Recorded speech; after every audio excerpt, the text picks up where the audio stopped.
Subscribe to Film Companion for your film fix. Hit the bell icon so you never miss an update.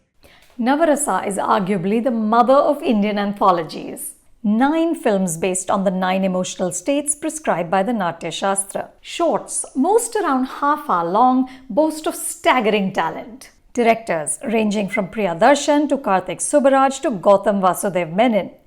Actors such as Surya, Vijay Sethupathi, Revati, Prakash Raj, Siddharth Parvati Thiruvottu and Arvind Swamy, who also makes his directorial debut with Ratnam or Anger. DOPs like Santosh Sivan and PC Sriram, and music directors including A.R. Rahman and Santosh Narayanan. The titles, stylized black and white close-ups of actors expressing the rasas, have been created by Bharat Bala.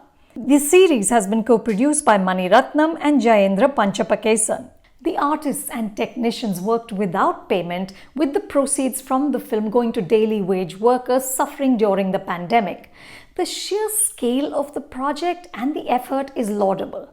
It's a gathering of greats, but none of the films are flat out brilliant. They range from competent to bewildering. Case in point, Project Agni by Karthik Narayan. It features Arvind Swamy having a bad hair day as some sort of maverick scientist who discovers that our reality is pre-programmed.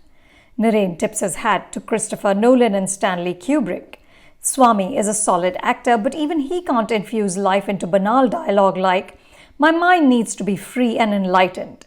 And the lab where he creates this breakthrough invention borders on comical, with this big clock and green liquid and this contraption with wires that he has to wear on his head. But Swamy shines as a director with Ratnam, which is about a young boy Arul who bludgeons a man with a hammer. The film begins with snapshots of Chennai where the story is set. The colors are lush and bright. Sivan ably distills the beauty of these hardscrabble lives. Watch a key scene in which these billowing pink curtains underscore the sadness of what Arul is witnessing. As the police investigates the crime, the story flashes back to what made Arul do what he did. The story suggests that anger is passed down from generation to generation and hardwired into our DNA. And Geeta Kailasam, as a domestic worker who does what she must to give her children a few moments of happiness, is moving. This is easily among the best films in the anthology. I also enjoyed Payasam, directed by Vasant S. Sai.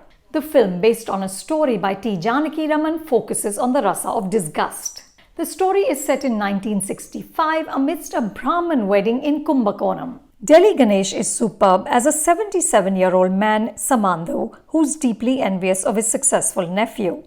The film works on 2 parallel tracks: the joyous preparations in the house for the wedding and this man's curdled envy and resentment at his nephew's good fortune. Samandhu's petty responses, at one point he prays more so that he can avoid going to the wedding, are human, but ultimately he crosses a line. The most anticipated short among the 9, Gautam Vasudev Menon's Guitar Kambi Mele Nindru, which means tugging at my guitar strings, is also among the weakest. This is a story about Sringara or love. Surya plays a Grammy Award-nominated musician who narrates his story of instant attraction with a singer played by Pragya Rose Martin. Surya is a charismatic actor, but he's miscast as a hipster indie music man.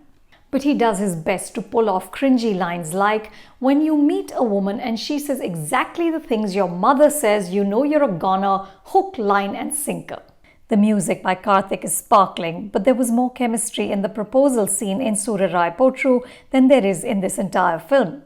Though it is refreshing to see a woman unabashedly telling a man that she's attracted to him. But in one scene she says, "Let's have a go at each other." Who talks like this? Rathindran R. Prasad directs Inamay, which means devoid of. This film is about the rasa of fear. It's mostly set in this gorgeous house in Puducherry and stars Parvati and Siddharth. She plays Wahida, who comes off as someone artsy and sophisticated, but whose past hides bitter compromises. He plays a young man who comes to her for a signature, but turns out to be something else altogether. There's some interesting ideas here about fear and guilt, but they aren't explored enough.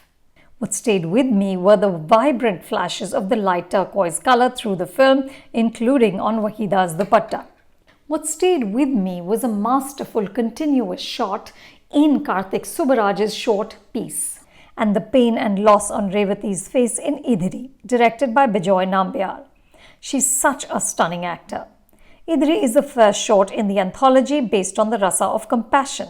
The film features a dysfunctional married couple and murder. There are some lyrical passages in the film, but the writing, the short story is by Mani Ratnam, doesn't give us enough.